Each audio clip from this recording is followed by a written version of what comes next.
नमस्कार दोस्तों, stock market studies में फिर से एक बार आपको बहुत-बहुत स्वागत है। तो आज मैं एक ऐसे स्मॉल कैप टाइप कंपनी के बारे में चर्चा करूँगा, जिसका ग्रोथ आज शायद कम हुआ है। आज अच्छा खासा जर्नी होने के बाद प्रॉफिट बुकिंग बहुत शानदार हुआ है।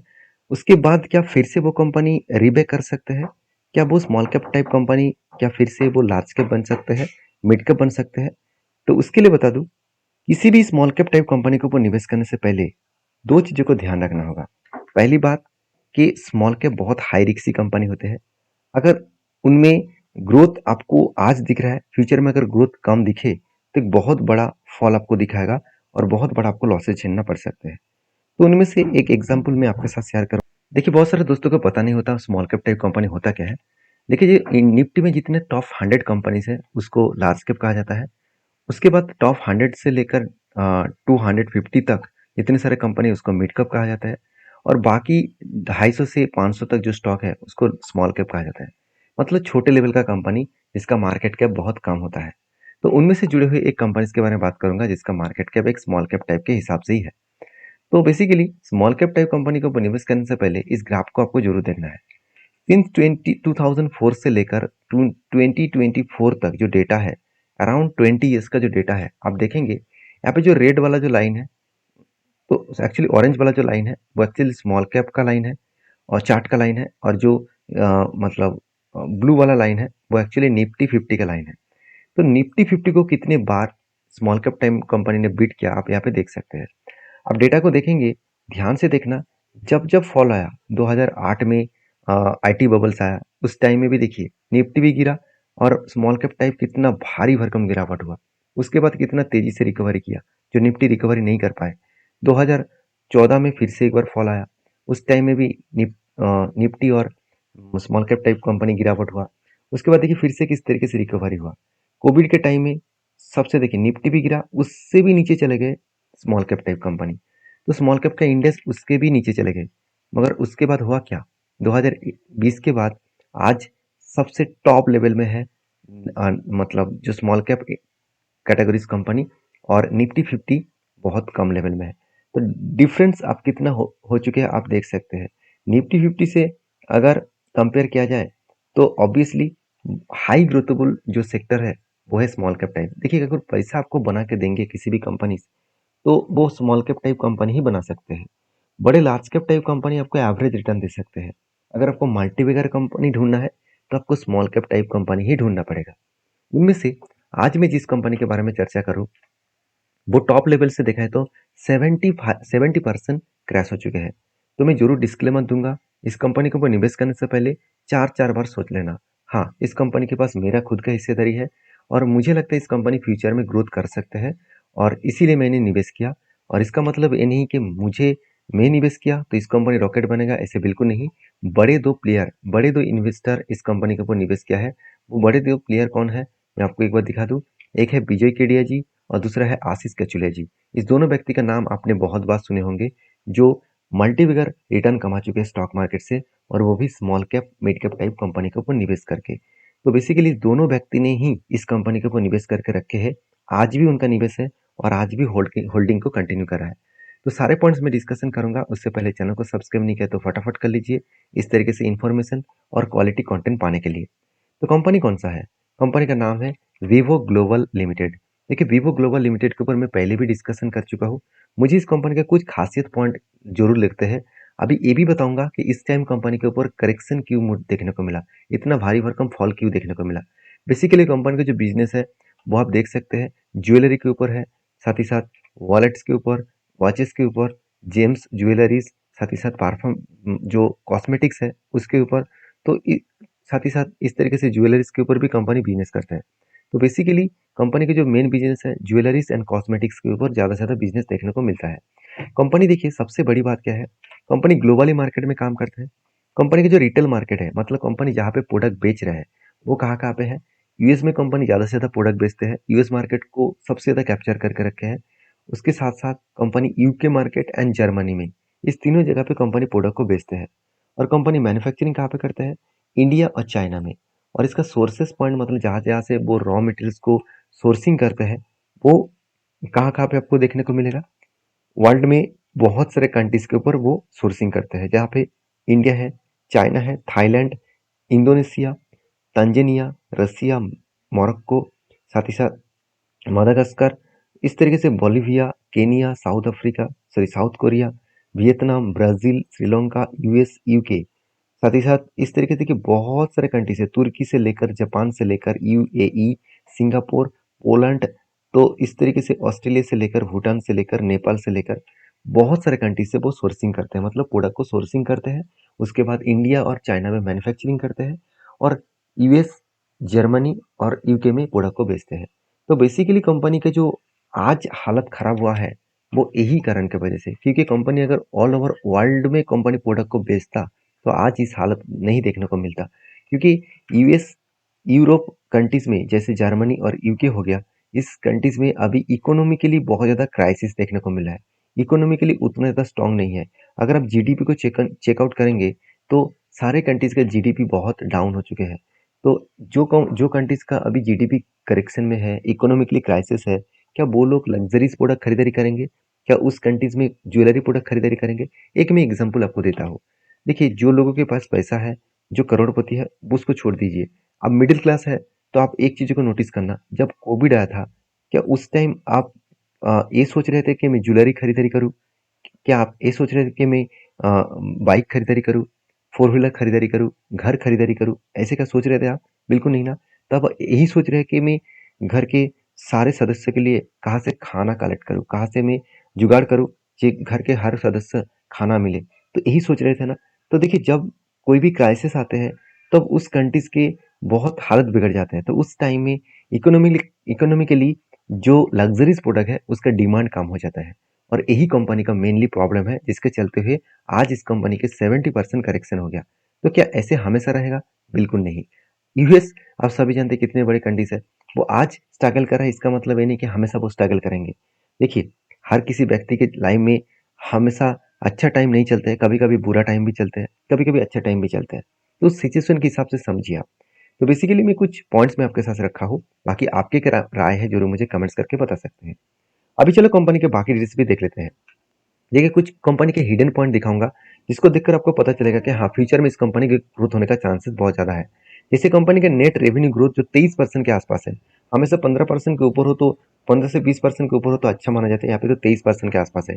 इबिट्टा मार्जिन भी 30% के आसपास है, और अच्छा खासा इबिट्टा मार्जिन भी देखने को मिला। कंपनी का जो नेट कैश पोजीशन है वो 107 करोड़ के आसपास है। तो बेसिकली कंपनी का पोजीशन बहुत शानदार है। साथ ही साथ कंपनी का रिकॉर्ड क्वार्टरली जो सेल्स का ग्रोथ है, highest records quarterly sales growth हुआ है 888 करोड़। ग्रॉस मार्जिन जो है वो 62% के आसपास ग्रोथ हुआ। उसके साथ साथ यूनिक कस्टमर बेस जो है 5.4 लैक्स के आसपास है। तो कस्टमर बेस देखिए 5.4 लैक्स है, यहाँ पे ज़्यादा बढ़ना चाहिए था, यहाँ पे थोड़ा सा रुक चुके हैं। साथ ही साथ ये भी बताया जा रहा है कि कंपनी का जो डीलर है, third interim dividend company sorry declare कर चुके हैं। कंपनी कितना 1.50 के आसपास, मतलब अच्छा खासा डिक्लेयर कंपनी डिविडेंड भी दिया है। 84 मिलियन मील कंपनी सर्विसेज दे रहा है पर डे। तो 66,000 मील्स पर स्कूलों में कंपनी प्रोवाइड कर रहा है। तो देखिए, ये कंपनी का अगर हाथ में पैसा नहीं आ रहा है तो कंपनी इतना सोशल वर्क कहाँ से कर रहा है? देखिए, आज टाटा जी के पास, रतन टाटा जी इतने ज़्यादा दान क्यों करते हैं? क्योंकि उनके हाथ में पैसा है, इसलिए दान कर रहा है। तो इसी तरीके से एक कंपनी भी कर रहा है। इसका मतलब कंपनी का तो बिजनेस तो ठीक ही चल रहा है, थोड़ा सा दिक्कत है, तो इस दिक्कत के कारण कंपनी के ऊपर प्रेशराइज है। अभी देखिए कंपनी का विजन क्या है।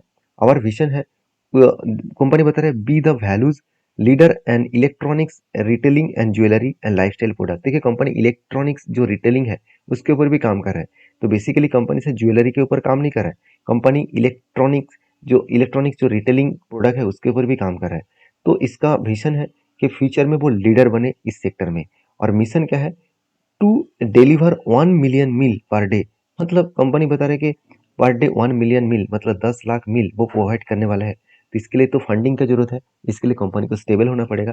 तो ऑब्वियसली कंपनी एक वैल्यूएबल बिजनेस को करने जा रहा है। कंपनी का टीम वर्क बहुत शानदार है, ऑनेस्टी भी है, मतलब पोजिशन अच्छा है, साथ ही साथ पॉजिटिव एटीट्यूड है।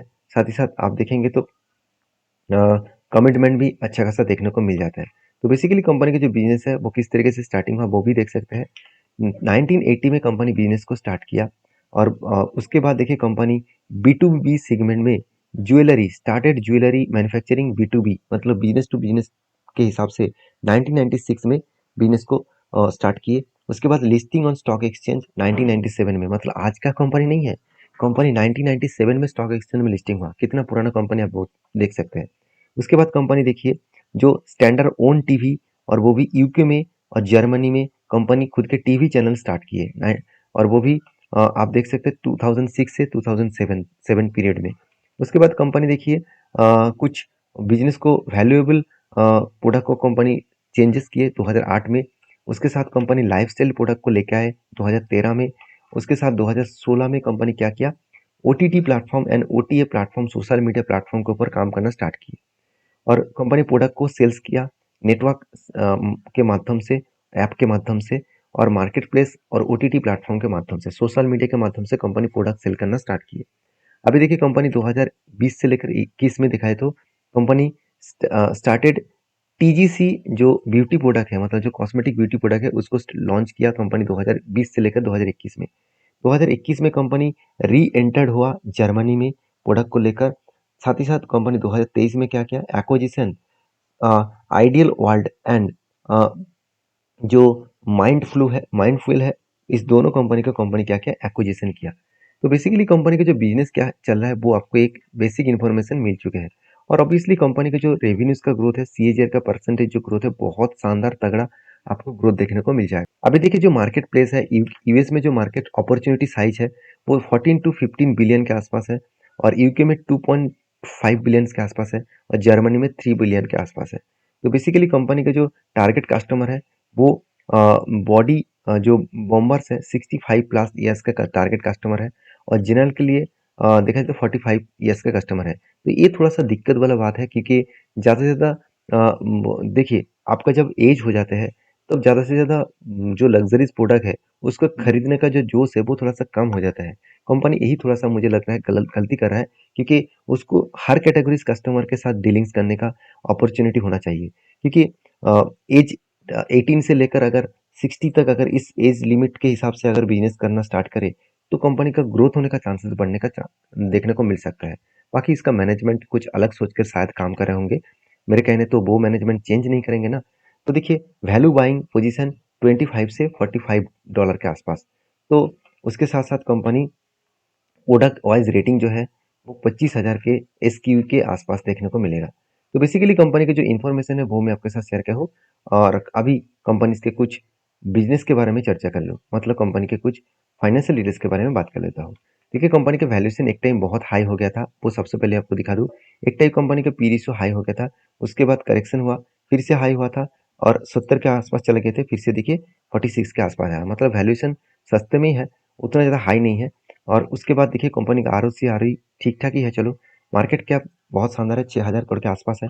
कंपनी के डेप्थ ना के बराबर है, और कंपनी की इनकम बहुत शानदार है। प्रोमोटर के पास होल्डिंग्स भी अच्छा खासा है। और मजेदार बात सबसे मुझे बेस्ट लगा कंपनी का साल भर की डेटा। देखिए कंपनी के सेल्स में कभी भी आपको कमियां देखने को नहीं मिलेगा। एक चीज को हमेशा याद रखना, जो कंपनी अभी डिस्काउंट में चल रहा है, खराब सिचुएशन में चल रहा है, अगर उसका फाइनेंशियल डेटा ठीक ठाक है, उसका अगर एक्सपेंस मिटाने के बाद, इंटरेस्ट मिटाने के बाद, सब कुछ मिटाने के बाद कंपनी का नेट प्रॉफिट अगर पोजिशनली ठीक ठाक है, कंटिन्यूसली एक ग्रो मूड में है, तो सोचना उस कंपनी आज शायद आपको लॉसेस दे रहा है, एक टाइम बहुत बड़ा धमाका दिखा सकते हैं। अभी देखिए कंपनी के ऊपर जो सेल्स का ग्रोथ है बहुत शानदार है, प्रॉफिट का ग्रोथ बहुत वीक हो चुके हैं। कंपनी रिटर्न बहुत शानदार दिया था, 3 साल में कुछ खास रिटर्न नहीं है, 25% का लॉसेस दिया, बाकी एक साल में ठीक ठाक है। रिटर्न ऑफ इक्विटी भी ठीक ठाक है। कंपनी के बैलेंस शीट के बारे में बात करूँ तो अच्छा खासा रिजर्व बढ़ता हुआ देखने को मिले, और कंपनी के जो मतलब रिजर्व के साथ साथ कंपनी के जो बोरिंग्स है वो घटता हुआ देखने को मिले, मतलब छोटा मोटा कर्जा है वो इजीली कंपनी खुद कर्जे को मिटा सकते हैं। कंपनी के कितना प्रोजेक्ट मिला वो देखना बहुत जरूरी है। कंपनी के देखिए 10 साल पहले 37 करोड़ का प्रोजेक्ट मिला था, अभी 260 करोड़ के आसपास कंपनी को ट्रेड मिला है, और कंपनी के हाथ में अच्छा खासा पैसा भी है। और एज ए इन्वेस्टर, प्रोमोटर से लेकर एफएसडीएस पब्लिक हर किसी के पास अच्छा खासा इन्वेस्टमेंट आपको देखने को मिल जाएगा। तो बेसिकली कंपनी बेस्ट तरीके से यहाँ पे खुद के प्रॉफिटेबिलिटी को ग्रोथ किया, और मुझे लगता है अच्छा खासा सिचुएशन यहाँ पे बनता हुआ देखने को मिले। बाकी आपके क्या ओपिनियन है इस कंपनी के ऊपर, जरूर कमेंट्स करना। और अभी देखिए इंस्टीट्यूशन के हिसाब से एफएस ने पहले जितना होल्डिंग रखा था अभी भी होल्डिंग को कंटिन्यू कर रहा है। तो क्या एफएस बेवकूफ है? डीएस भी सेम टू सेम होल्डिंग को कंटिन्यू नहीं कर रहा है। डीएस ने माल बेच दिया। मगर एक चीज को नोटिस करना, यहाँ पे पब्लिक के हिसाब से विजय केडिया जी जो बहुत पहले से निवेश करके रखे हैं। अगर विजय केडिया जी के मैं ईयरली बेसिस में बात करूँ तो यहाँ पे मैं बात करूँ, देखिए 2017 से विजय केडिया जी ने 2017 से पहले से निवेश करके रखा है। और आशीष कचुलिया जी ने उन्होंने 2018 में निवेश किया। और देखिए दोनों का निवेश जो है वो विजय केडिया जी का निवेश जो था वो बढ़कर आज 2% हो चुके हैं। मगर आशीष कचुले जी ने कुछ स्टेक को यहाँ पे बेचा है। तो कहने का मतलब है कि इंस्टीट्यूशन के पास भी होल्डिंग है, पब्लिक के पास भी होल्डिंग है और बड़े दो प्लेयर के पास भी होल्डिंग है। इसको देखकर खुश मत हो जाना और कल ही जाकर इस कंपनी को बाई सेल मत कर लेना, क्योंकि हर किसी का अलग अलग ओपिनियन होते हैं। अभी देखिए कंपनी जब स्टार्ट हुआ तब टाइम ऑफ पीरियड कब था? तब टाइम में 2012 से लेकर इसका लिस्टिंग देखने को डेटा देखने को मिलेगा। अभी तब से लेके देखिए कंपनी जाननी अच्छा खासा किया था। उसके बाद बिग क्रैश हुआ था। ध्यान दीजिएगा इस चीजों को। कंपनी पहले भी इस तरीके से करेक्शन दिखाया अराउंड 70% के आसपास। आपको लग रहा है कि यहाँ पे छोटा मोटा करेक्शन होगा, 70% के आसपास करेक्शन हुआ था। और जब भी देखिए इस हायर लेवल को ब्रेक किया, टाइम लगा, जब ब्रेक किया कितना बड़ा धमाका किया आप सोच सकते हैं। मतलब कंपनी फिर से वही हिस्ट्री को रिपीट कर रहा है। यहाँ से जो यहाँ तक जो जर्नी है वो 70% के आसपास क्रैश हुआ है। मतलब यहाँ से अगर फिर से इस लेवल को ब्रेकआउट करे तो बड़ा धमाका फिर से करने का सिचुएशन बनता हुआ देखने को मिल सकता है। बाकी देखिए हर किसी का अलग अलग ओपिनियन है। मेरे ओपिनियन में आपके साथ शेयर किया हूँ। आपके ओपिनियन क्या है इस कंपनी के ऊपर जरूर कमेंट्स करना। वीडियो में जानकारी अगर अच्छा मिले तो प्लीज लाइक करना। और हाँ, मैं कोई सेबी रजिस्टर्ड एडवाइजर एनालिसिस नहीं हूँ। अगर आपको काम करना है तो सारी चीज़ों को समझ कर सीख कर काम करना होगा। मिलते हैं नेक्स्ट वीडियो में, तब तक के लिए धन्यवाद।